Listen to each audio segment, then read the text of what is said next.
Hi guys, welcome back. If anyone doesn't know me, I'm Tina Nowak. My students know me as Mrs. Nowak. So what I always say is good afternoon, creative students. And then that's when you guys are cute to say back to me, good afternoon. So a couple things before we start today.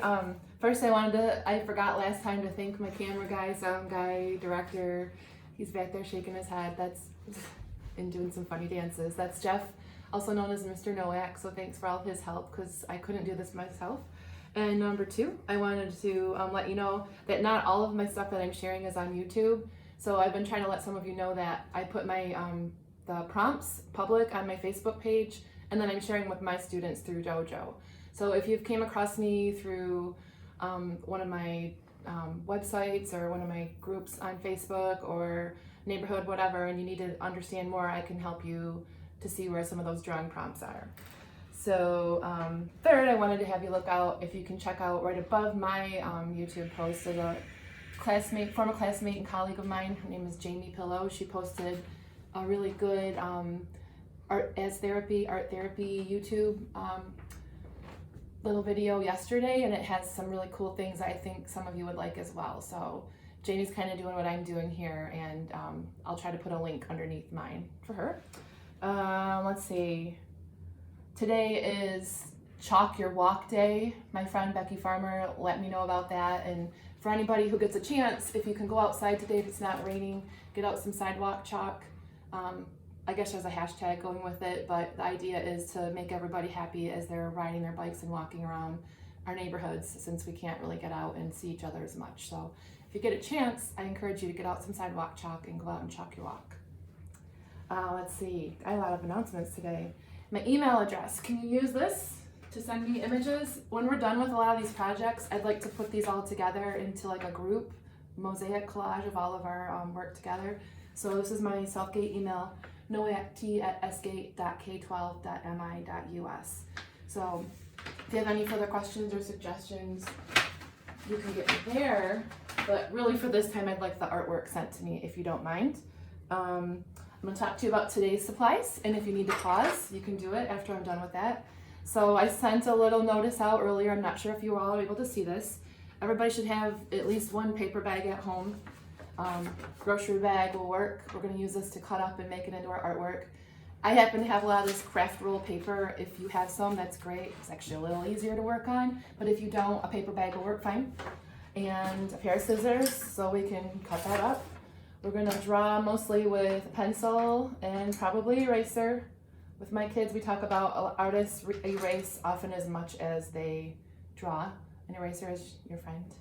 We're going to then trace a lot with Sharpie today, so you can use different thicknesses. Probably the average, medium thickness is good. And then a majority of colored pencils, mostly lots of greens and yellows and things in that color family, because we're going to be doing a spring themed artwork. So on that note, I wanted to talk about a little bit of what we're going to do here, and this is has a spring theme to it because today is the first day of spring. So happy spring, everybody! And I'm a little bit bummed out because, as my Grogan kids know, my friends that are my colleagues, we were supposed to have a teacher workshop last night where all the teachers get together to make these wreaths. We do different things every month, and since that got canceled, I just have mine here, and so this kind of inspired me for an idea to do with everybody online. These are a lot harder to do if we don't have all the materials, so I'm going to do a version of that everybody can do here as a group. However, if you are local to me and you would like to still make your wreath, let me know. Text me, call me, whatever, and I can send you, or I can do a porch drop off of all these supplies since I have tons of them now and know where to get rid of them. So we'll work out a price that we think is fair. Okay? And then I just wanted to remind everybody of this kind of theme that we're going to do today. We're going to talk a little bit about sort of what we've been going through, and maybe just instead of maybe, I guess, feeling all lonely and alone as we've been, we can maybe look towards some better times. It's 1 week since we've been off school, and a lot of you have been off work.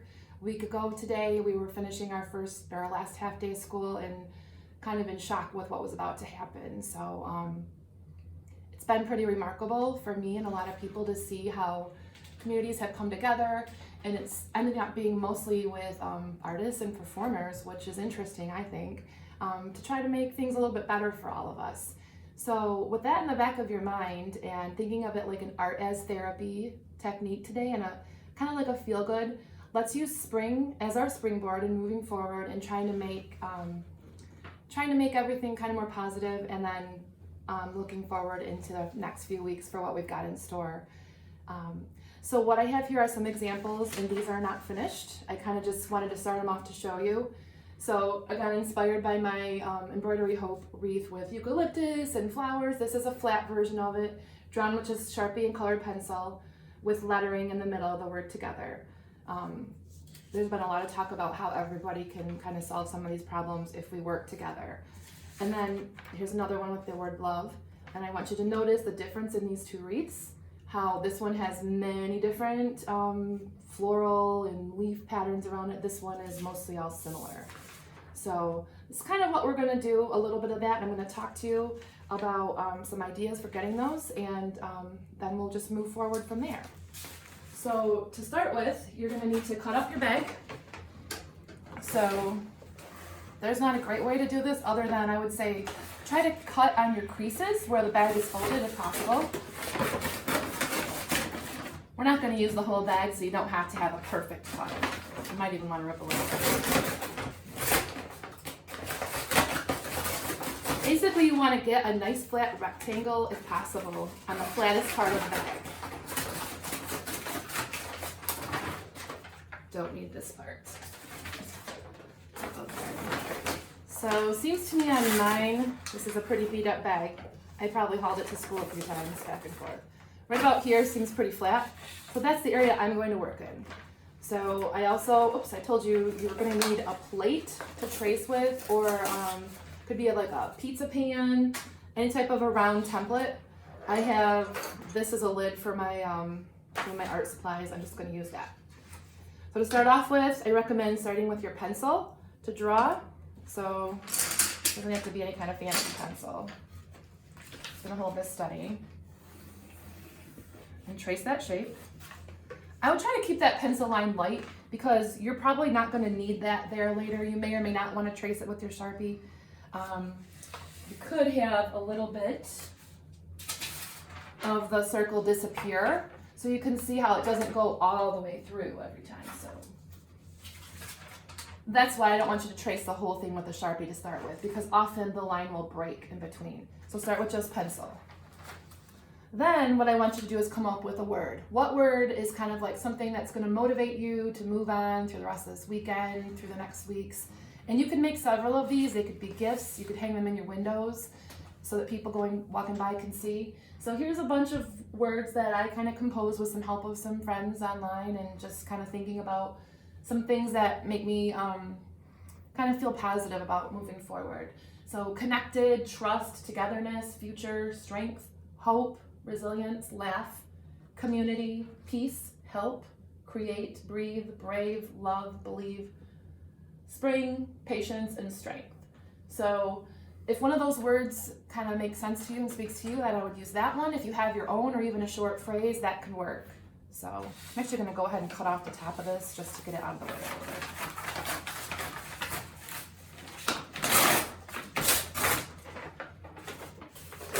So let's see, I'm going to do, for this one I'll do the word hope. It's a nice short word. And once again, use your pencil, because we can always make adjustments when we erase. And the tips that I always talk to about my students when you're going to do lettering is pretend like you're a graphic designer and space the word out. If it's a short word like hope, it's only 4 letters, so you need to make sure that it's big enough to fill that circle. If it's a long word like togetherness, you don't want to start writing and get to here and then realize, oh, I have to fit in the NESS and squish it. If you can't space it out properly, you can always erase it. So it might take some practice, especially for my littler guys that are following along. And I also like the idea of mixing up your capitals and lowercase letters. And I know the classroom teachers out there always get mad at me when I say this, but it's just for art's sake. So we're not practicing our perfect handwriting. And in this case, when there's art involved, sometimes it's more catchy and interesting to make a letter that looks better instead of what's proper. So don't tell the teachers that we're doing this. And my kids always giggle at that one.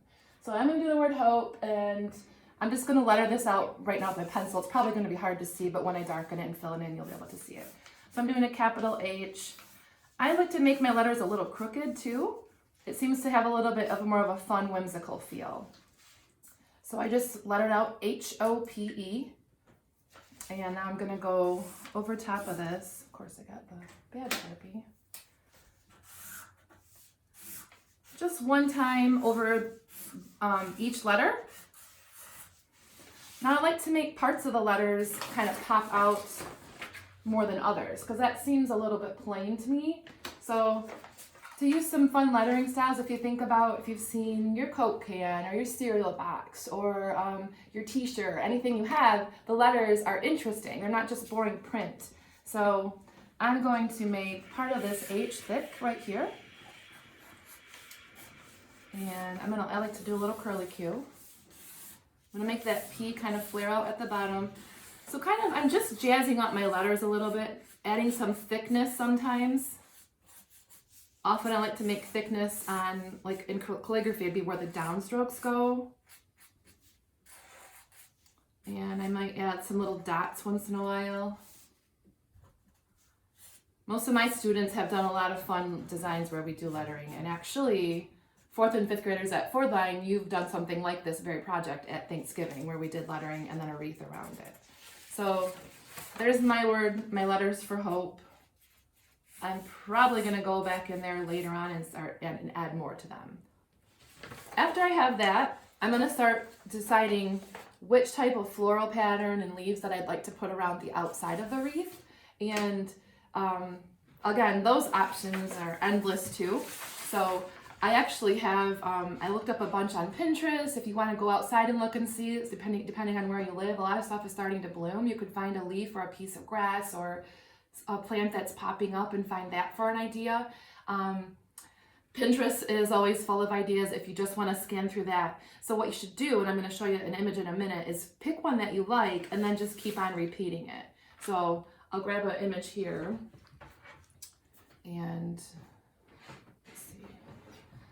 if you'd like to do your own search for images, you can just search for, I would say, minimalist wreath would be a good one, or drawn wreath. So if you look on here, you can see, let's see, how some of these have a pattern that will repeat. Like this one has 4 different things. This one looks like it has 5. So the best way to go about this is start practicing some of these line patterns. It's just a repetition, and then you're going to form that, of course, around your circle. I would draw it with pencil first and then go back in and darken it with your Sharpie. Some of these are kind of interesting. They have a little berry on them. Some are just simply lines. So there's lots of different variations. So I would pick one of those and go with that. I have a couple more. Here's a very simplistic one here. I would probably not fill those in solid black because we're going to use a little bit of color against this brown. This one has like little seed pods and different things like that, little berries on that one too. And honestly, I feel like the ones that kind of are consistent and repeat all the way around might be a little more simple to do. Sometimes it's harder to balance out these ones where they have like one big flower opposite another one, but you could certainly try that, especially for older kids or adults if you're going to do this. So I'm actually excited about the variety that we're going to see in these, but this is a good resource if you can't think in your mind of some designs to do. So I'm just going to do a couple of practices here to see which design I like. So I actually like just this simple leaf design where it's a branch and then a stem and then the leaf goes out, a stem and then the leaf goes out. This actually makes usually a pattern. So it's right, left, right, left, right, left, back and forth, creating some rhythm in your artwork. So I do recommend, because some of them are harder for some people. You might look and see, oh, I love the way that flower is, but then go to draw, it's not successful for you. So pick one that you think you're going to be able to complete around your circle. I would fill up, maybe you could use the rest of your bag that you cut off and practice on that. So once you come up with what you like, then you're just simply going to start drawing using that pencil circle as a basis. So I am not gonna trace my entire circle. I'm gonna draw, skip, draw, skip, draw. And sometimes I'm gonna purposely go off that circle just a little bit, since they're things from nature and they wouldn't have to be completely perfect. So after I've drawn those out, those are sort of like the branches, right? So now I'm just gonna go back in and add the leaves. I'm going a little quick here. When you do yours, you should probably go really slow so you could try to keep them all similar. On a plant or a tree, the leaves would probably be pretty much all the same. So I'm gonna try to have them match. I like to have them keep it all going in a cohesive way around the outside too. You might get to a point at the bottom where they point in, which would be fine too. And then at the end, you could go back and add like little berries and seeds around there in between, and actually add like a couple other little branches coming out. So I would repeat this pattern all the way around the outside. When you're done with that, a combination of colored pencils. I like the barrel ones the best because they blend really well, but if you have Crayola or any whatever brand you have at home, they still mix together pretty well. So I like to grab a few different green shades. Just have some fun blending these in. We've all been practicing blending and mixing our shades in. Let me see if that's different. It's the same color.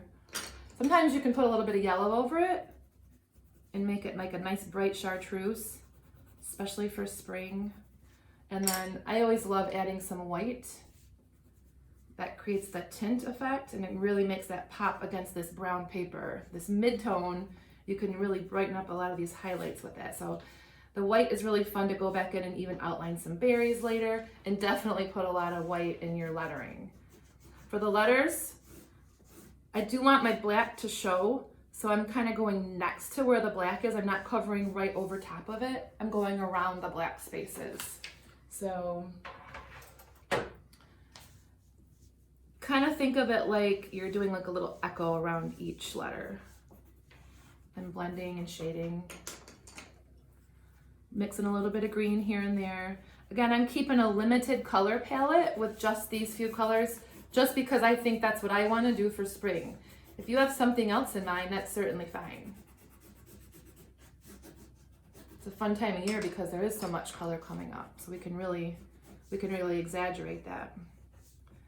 Now, I kind of like the idea of putting some of these within my lettering, so maybe one right here, I'm going to sneak in a little leaf now. That doesn't interfere. Maybe one up there too. So even though I thought I was done with this part, I can go keep on adding to it and adjusting it. And just like we say at school, and all of you that watch Bob Ross, there's not really mistakes. If you think you make a mistake, just turn it into something else. With something like this, you're probably not gonna mess it up. So, except for maybe a misspelling. So I would make sure you have it spelled right. Maybe ask your grown-up, or refer to my list right here. I believe everything is spelled correctly. Sometimes I make mistakes when I'm trying to write them fast.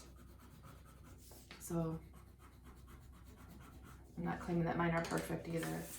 So I would just keep working this all the way around the outside. Probably won't take the time to do the whole thing today for you guys on the video. Maybe I'll snap a picture of it when it's done. But then one thing I wanted to say when you're finished is to cut it out. So we can cut off all this raw edge here. And I can show you on one of these ones. The best way to cut it out, in my opinion, is to think of it like you're seeing this outer edge of all of these leaves, and then imagine a force field around them so it's popping out. So you're not cutting real close and cutting a perfect oval. So this one I have mostly cut out. This one I didn't finish cutting yet so I could show you.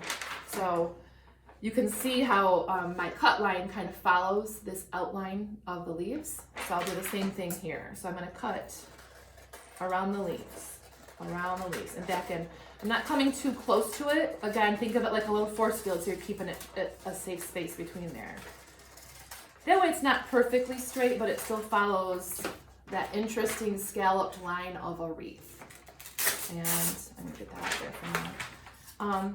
I think these could be really cool. Like I said, if you mount them on a bright white paper, I don't know if you have any black paper at home, that would be really cool. Also, just leaving them like they are and hanging them in your window, outside, hanging them on a wall. If there's a few of you in your family making them, I think it would make a really cool collection to group them together. just to see the differences in the different words. Maybe your words complement one another. So if you look at the back, you can see how that is not a straight circle. It has some interesting lines to it. So that's about it. And it's not super complicated today, just a very fun, easy thing that everybody can do. I'm looking forward to see everybody's variety in this.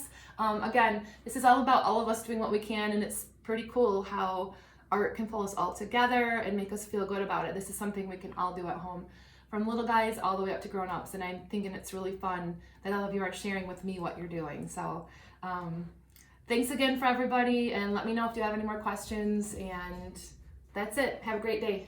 Bye-bye.